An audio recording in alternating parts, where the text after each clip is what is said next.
এই যে সবাই মোবাইলের মধ্যে যে নেশায় পড়ছে, এই নেশার পিছনে দায়ী হচ্ছে ইঁদুরের সাথে তৈরি হওয়া একটা গবেষণা। ইঁদুর চিনেন? ইঁদুর, এই কথা কন না কেন? আজ থেকে ৭৫ বছর আগে দুইজন বিজ্ঞানী, শোনেন খুব ইম্পর্টেন্ট, আজ থেকে ৭৫ বছর আগে দুইজন বিজ্ঞানী একটা ল্যাবরেটরিতে কয়েক শত ইঁদুর নিয়ে চিন্তা করতেছে যে এই ইঁদুরগুলো কোন সময় সবচেয়ে বেশি মজা পায় সেই জিনিসটা দেখতে হবে। তখন করছে কি, ইঁদুরের যে মাথা আছে না, এই যে এখানে মাথার নিচে ওরা একটা হচ্ছে যে সিম কার্ডের মতো, বোঝার জন্য বলছি, সিম কার্ড যেমন আপনি মোবাইলে ঢুকান, এইরকম একটা সিমের মতো একটা জিনিস, ইলেকট্রোড বলে, সেটা ঢুকাই দিছে। তারপরে করছে কি, ওইটার সাথে একটা তার লাগিয়ে একটা পর্দার মধ্যে কানেক্ট করে দিয়েছে। এবং ইন্টারেস্টিং জিনিস, ওরা দেখতেছে যে ইঁদুরগুলো কোন সময় কি কাজ করে। ধরেন যে একটা ইঁদুর আরেকটা ইঁদুরের সাথে হচ্ছে খাওয়া দাওয়া করতেছে একসাথে, তখন তাদের যে ভালো লাগার অনুভূতিটা ওইখানে রেকর্ড হচ্ছে। ধরেন যে একটা ইঁদুর আরেকটা ইঁদুরের সাথে খেলাধুলা করতেছে, তখন তার একটা রেকর্ড ওইখানে হচ্ছে। ওরা এরকম করে দেখতে দেখতে দেখলো যে কোন কাজটা ইঁদুর সবচেয়ে বেশি মজা পাচ্ছে। দেখলো যে সবচেয়ে বেশি মজা পাচ্ছে যেই কাজটায়, সেই কাজটা তখন তারা আলাদা করছে। করার পরে ওরা করছে, আচ্ছা এবার আমরা একটু অন্যভাবে এক্সপেরিমেন্ট করি তো। কিরকম?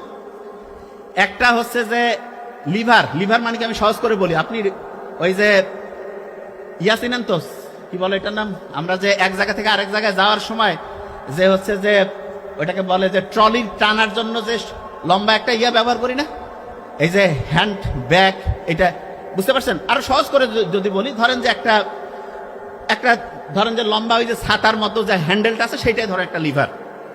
তা ওই লিভারটা করছে কি, কানেক্ট করে দিয়েছে যেই জায়গাতে ইঁদুরগুলো সবচেয়ে বেশি মজা পায়, সেই জায়গাতে লিভারটা রাখছে। ওই জায়গায় যদি ইঁদুর পা দেয়, ওই জায়গায় যদি টাচ করে, সাথে সাথে ওর আনন্দের একটা অনুভূতি আসবে। বুঝার চেষ্টা করেন, খুব ইন্টারেস্টিং। বিজ্ঞানীরা এরকম করে সেট করে রাখছে ল্যাবরেটরির মধ্যে। একটা ইঁদুর গিয়ে একবার দিল, বা মজা লাগতেছে, 2 বার, 5 বার, 10 বার। একটা ইঁদুর যে আরেকটা ইঁদুরকে কানে কানে বলে যে এরকম একটা মজার খেলা পাওয়া গেছে। তাই নাকি? কয় হ্যাঁ। আরেকজন আসলো, আসে কয় হ্যাঁ হেভি মজা। তারপরে দুইজন যে আরো 10 জনকে ডেকে নিয়ে আসে, কয় এই যে দেখো কত মজা। বিজ্ঞানীরা চিন্তা করলো, দেখি তো কি করে এরা।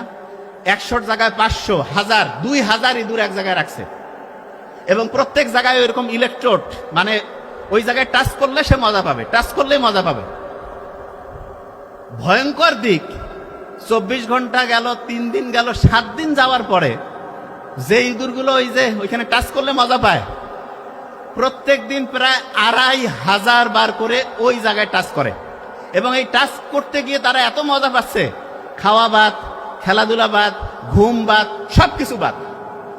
আজ থেকে ৭৫ বছর আগে এই গবেষণাটা হয়েছিল। হওয়ার পরে এই গবেষণা তো একদম কাগজে, কত আর্টিকেল, কত জায়গায় কতজন পড়বে, প্যাকেট বন্দি ছিল। 50 বছর পরে, এটা বলতেছি ৭৫ বছর আগের কথা, 50 বছর পরে একজন লোক চলে আসলো, জাকারবার্গ। সে বড় বড় সায়েন্টিস্ট, বড় বড় ডক্টর, এদেরকে ডাকলো, ডেকে বললো যে দেখেন তো এমন কোনো বুদ্ধি আছে যে খুব মজা লাগে এরকম কিছু। বলছে যে ঠিক আছে, আমরা দেখতেছি। ওরা পড়তে পড়তে পড়তে পড়তে খুঁজতে খুঁজতে ওই আর্টিকেল খুঁজে পেয়েছে। বলছে ইঁদুর যে আছে, এই ইঁদুর হচ্ছে ওই জায়গায় টাচ করলে দেখা যায় যে এরকম মজা লাগে।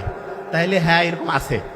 বলছে আচ্ছা, ইঁদুরের যে এই টাচ করলে মজা, এটাকে মানুষের সাথে করে দেওয়া যায় না? কয় এটা করা যাইতে পারে। দেখেন তো। ওরা কাছে আমাদের একটু টাইম দেন, 4 সপ্তাহের মতো টাইম দেন, 1 মাসের মতো টাইম দেন।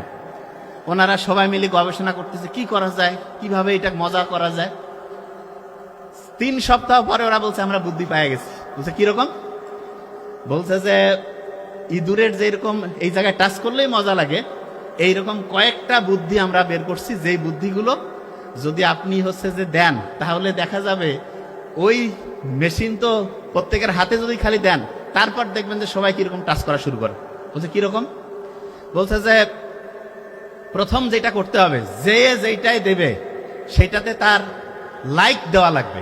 বলছে লাইক মানে? কয় যে খুব ভালো লাগতেছে।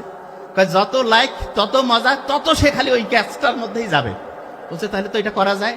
লাইক সিস্টেম চালু হইলো। তারপরে বললো আচ্ছা কোন জিনিসটা বেশি মজার? বলছে ঝগড়াঝাটি বেশি মজার। কয় তাই নাকি? কয় হ্যাঁ। কয় তাহলে এমন ভাবে মেকানিজম করো, একজন আরেকজনের সাথে গ্যাঞ্জাম লাগাই দাও, যে কোনো ভাবে গ্যাঞ্জাম তৈরি করে দাও, ওই গ্যাঞ্জাম থেকে 10 জন 50 জন 100 জন ওইখানেই মারামারি, কয় মারামারি করার জায়গা কই দিবেন, কয় একটা সেকশন বানিয়ে দিব, উপরে জিনিস থাকবে, নিচে হচ্ছে মারামারি করার জন্য ইচ্ছা মতো। বলছে মারামারি করার আরো বুদ্ধি আছে, কি চাইলে নাম দিয়েও করতে পারে, কেউ যদি চায় যে নাম আমি নিজের মানে ঠিকভাবে রাখবো না, ওইটাকে কি বলে যে হচ্ছে যে পরিচয় গোপন রাখবে, তাও আছে। কয়েছে খুব ভালো। এইরকম করে ওরা কইলো যে আচ্ছা ঠিক আছে, এইরকম করে না হয় দিলাম। তারপরে কি করা যায়, বলতেছে শুনেন আরেকটা বুদ্ধি আছে। সেটা কি? সেটা হচ্ছে এই যে ডিভাইসটা যে আপনি ওদেরকে দেবেন, এইটা আপনি এমন একটা সিস্টেম করেন যেই সময় ওরা সবচেয়ে একা থাকে সেই সময় তারা যাতে ব্যবহার করে। বলছে কেন? বলছে দিনে সবাই মিলে ফ্যামিলি সবাই পরিবারের একসাথে থাকলে কিভাবে করবে, তাহলে কি করা যায়? বলে যে রাতের বেলা রেট কমায় দেন।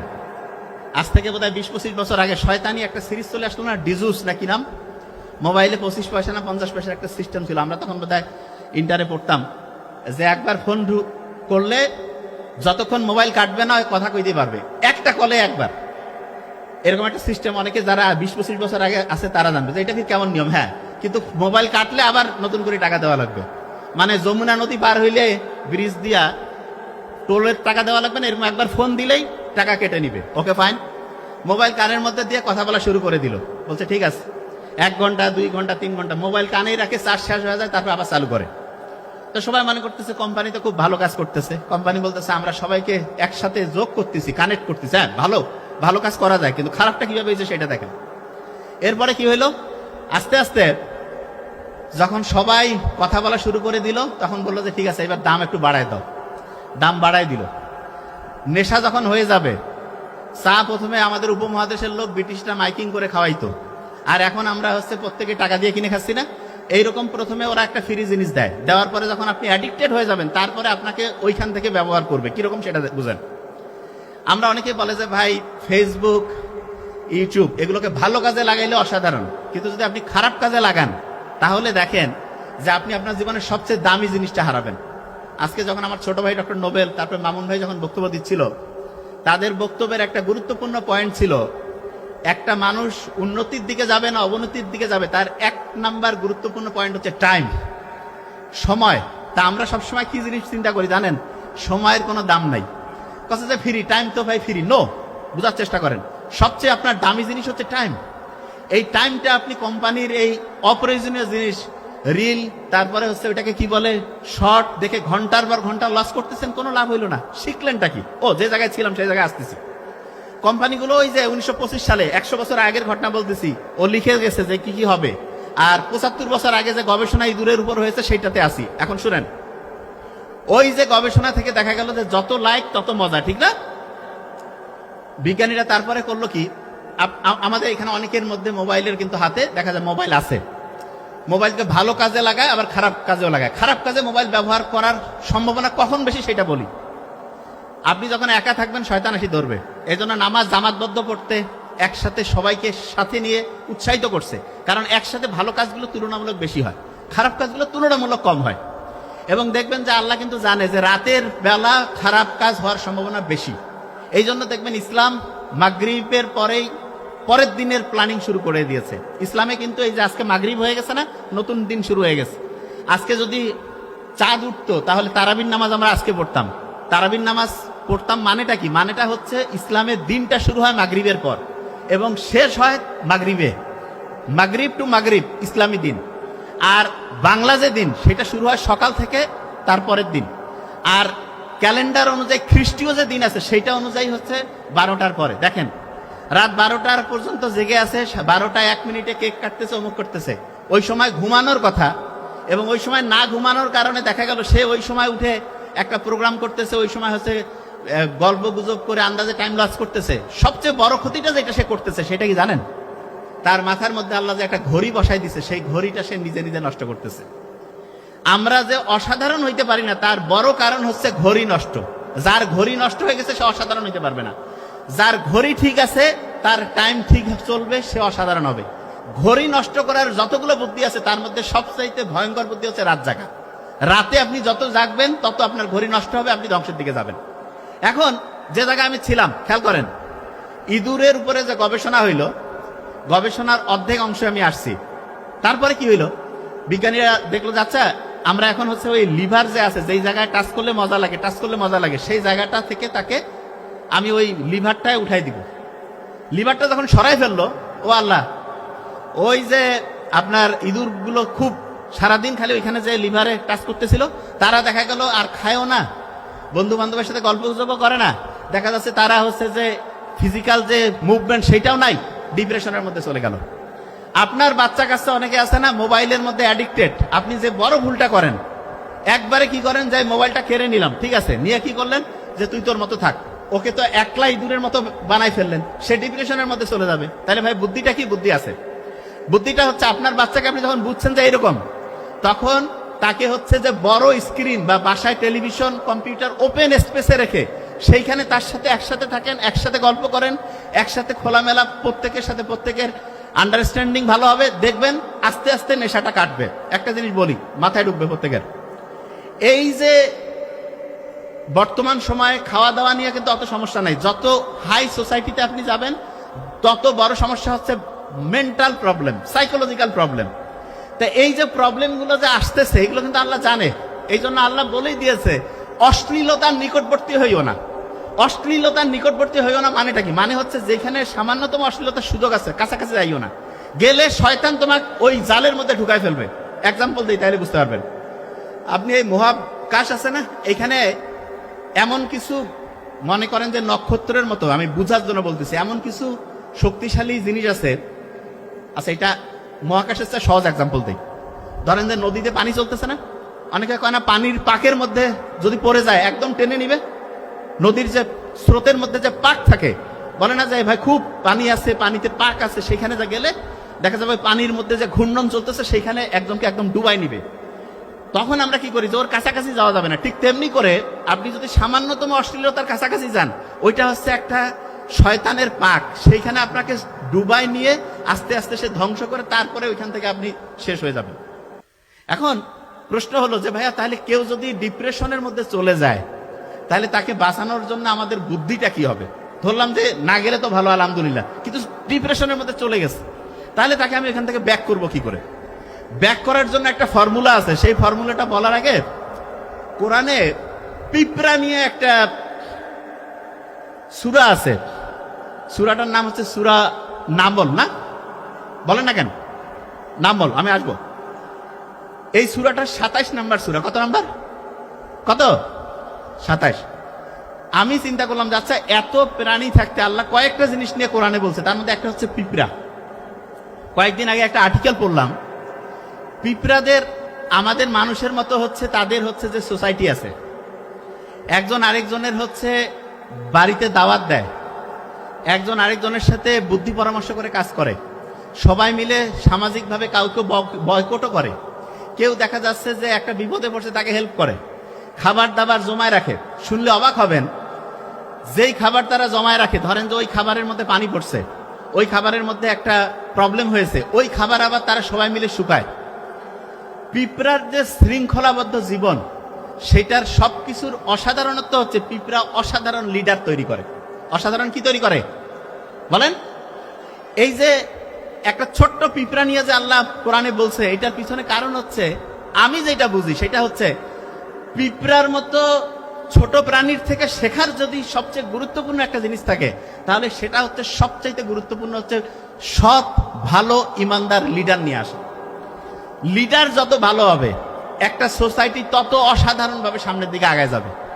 এই যে আমাদের যে গোটা বাংলাদেশ, আপনি শুনলে অবাক হবেন, পাক ভারত যে উপমহাদেশ আছে না, এই উপমহাদেশটা আগে, এখন যে আমেরিকা, ইউরোপ যত ধনী, তার চাইতে বহুগুণ ধনী ছিলাম আমরা, বহুগুণ। কত ধনী এটা আপনাকে একটা এক্সাম্পল দেই।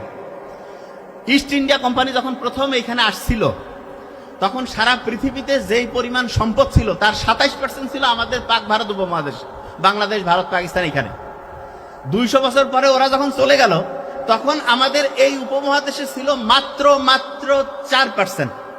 কোথায়? 27 থেকে 25, 20, 15, 10, 5, 4%। মানে আপনি বুঝতে পারছেন, আপনার 27 লাখ টাকা ছিল, এখান থেকে আপনার 4 লাখ টাকা, তাহলে অবস্থা আপনার কত খারাপ? এইরকম খারাপ অবস্থায় নিয়ে আসছিল। কেন? কারণ সব কিছু কোম্পানি, ইস্ট ইন্ডিয়া কোম্পানি, যে ব্রিটেনরা যে শাসন করতো, তারা শোষণ করে নিত। এখন সমস্যা হয়েছে 47-এ আমরা ভারত পাকিস্তান স্বাধীনতা পাইলাম, 71-এ পাইলাম। এখন অনেকে বলতেছে ভাই এখন তো ইস্ট ইন্ডিয়া কোম্পানি নাই। ওরে বাবা, এখন ইস্ট ইন্ডিয়া কোম্পানির সাথে বড় কোম্পানি আছে। আগে তো বাইরের লোক আসিয়া শোষণ করতে কষ্ট লাগতো, এখন দেখেন এমন শয়তান বাটপাট ঢুকাই দিছে, বাড়ির লোক টাকা নিয়ে যা কোম্পানিকে দিয়ে দিচ্ছে। এই যে বিভিন্ন যে সুইস ব্যাংক, বিদেশে যে ব্যাংকগুলো আছে সেখানে যে lakh lakh billion billion dollar যে নিয়ে গেছে, এটা কিন্তু বিদেশিরা এসে নিয়ে যায়নি, দেশের লোকে নিয়ে গেছে। কি কারণে নিয়ে গেল? যারা বাংলাদেশে রাজনীতিতে আসে। আচ্ছা, আমি একটা জিনিস একটু ক্লিয়ার করি। অনেকেই বলে যে ভাই রাজনীতি জিনিসটা তো রাজনীতিবিদরা করবে। নো, এটা ভয়ঙ্কর একটা ভুল ধারণা। রাজনীতি করতে হবে প্রত্যেকটা লোককে, তবে হ্যাঁ নিয়ম আছে। রাজনীতি থেকে আপনার যাতে চিন্তা না থাকে যে টেম্পু স্ট্যান্ডে যায় টাকা উঠায় চান্দা হাফিজি করে খাবেন। নো, আপনার উদ্দেশ্য থাকবে রাজনীতি করব মানুষের উন্নতির জন্য, মানুষের কল্যাণের জন্য, মানুষকে হেল্প করার জন্য। এই জন্য রাজনীতি করবেন, অন্য কিছু না।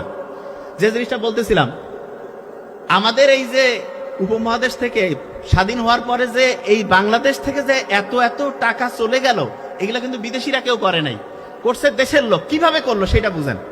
বাংলাদেশে যারা রাজনীতি করে তাদের বেশিরভাগ লোকের দেখবেন আপনি যে ফ্যামিলি, তাদের হচ্ছে যে নিজের লোকজন সব বিদেশে। এই যে নতুন যে বিপ্লব হয়েছে তার মধ্যে কয়জনকে পাইছেন? বেশিরভাগে পালাইছে না? কারণ কি, তারা আগেই সব বিদেশে ব্যাংক ব্যালেন্স করছে, ওদের দরদ বিদেশে, দেশের প্রতি নাই। তাইলে যে কেউ যখন আপনি একটা ভোট দেন, একজনকে নেতা নির্বাচন করেন, তখন এই জিনিসটা দেখবেন যে ওই লোকটা নিজে সফল কিনা, ওই লোকটা নিজে চুরি বাটপারি করে কিনা, ওই লোকটা অন্যের উপকারে আসে কিনা, ওই লোকটা সত্যি কথা বলে কিনা, ওই লোকটার আশেপাশে চোর বাটপার আছে কিনা, ওই লোকটা কেমন সেটা বোঝার সবচেয়ে সেরা বুদ্ধি শিখিয়ে দেয় ওই লোকটার আশেপাশে কারা আছে, বাস, আর কিছু না। একটা লোক আসিয়া বলতে পারে আমি খুব ভালো, আমি খুব খারাপ, কিছু যায় আসে না। তুমি কার সাথে ঘুরো সেটা তোমার আইডেন্টিটি কার্ড। তুমি কেমন সেটা বুঝার আইডি কার্ড হচ্ছে তোমার আশেপাশে কারা আছে। একটা লোক হচ্ছে তার আশেপাশে যে 5টা সবচেয়ে কাতিরের লোক থাকে তাদের সমান। অনেকেই কয় না যে উনি ভালো, আশেপাশের লোক খারাপ। নো, মূল ফর্মুলা বলতেছে একটা লোক ওই রকম হবে, তার আশেপাশে যেই লোকজন সবচেয়ে ঘনিষ্ঠ তাদের মতোই। তার মানে বারবার বলছি, বারবার এই কথাটা মাথায় রাখতে হবে। যখনই ভোট দেন যে কোনো, এটা শুধু এটা বলি, শুধু রাষ্ট্রীয় পর্যায়ের ভোট না, ফ্যামিলিতেও যখন একজন লিডার নির্বাচন করবেন, কাকে করবেন জানেন? যে সবচেয়ে সৎ হবে তাকে করবেন, তাহলে আপনি সব দিক থেকে সবচেয়ে ভালো হবেন। এই জিনিসটা মাথায় রাখবেন, এটা সবচেয়ে গুরুত্বপূর্ণ। যে জায়গায় আমি ছিলাম ভালো করে খেয়াল করেন। এইখানে যারা আমরা আছি প্রত্যেকেই চাই না যে জীবনটা অন্যরকম অসাধারণ হোক। তো অসাধারণ হওয়ার পিছনে সবচেয়ে বড় কারণ ওই যে গবেষণা বলছিলাম, যে গবেষণায় দেখা যাচ্ছে যে ইঁদুরগুলো যেখানে টাচ করতেছে ওই রকম আমরাও মোবাইলের এই ডিভাইসের মধ্যে পড়ছি। এইটা থেকে বের হওয়ার একটা বুদ্ধি আছে। সেই বুদ্ধি দেওয়ার আগে আমি কয়েকটা জিনিস বলতেছি।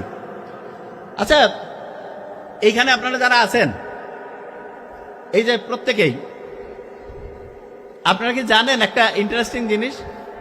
সেটা হচ্ছে যে আমি প্রথম যেটা বলছিলাম যে আমাদের হাতে ডান হাত এবং বাম হাত একটাতে কত সংখ্যা ছিল ভুলে গেছি, কত? 18। আরেকটাতে যোগ করলে কত? কত? 99। আল্লাহর 99টা নাম। বিয়োগ করলে কত হয়? কত? 63। আচ্ছা।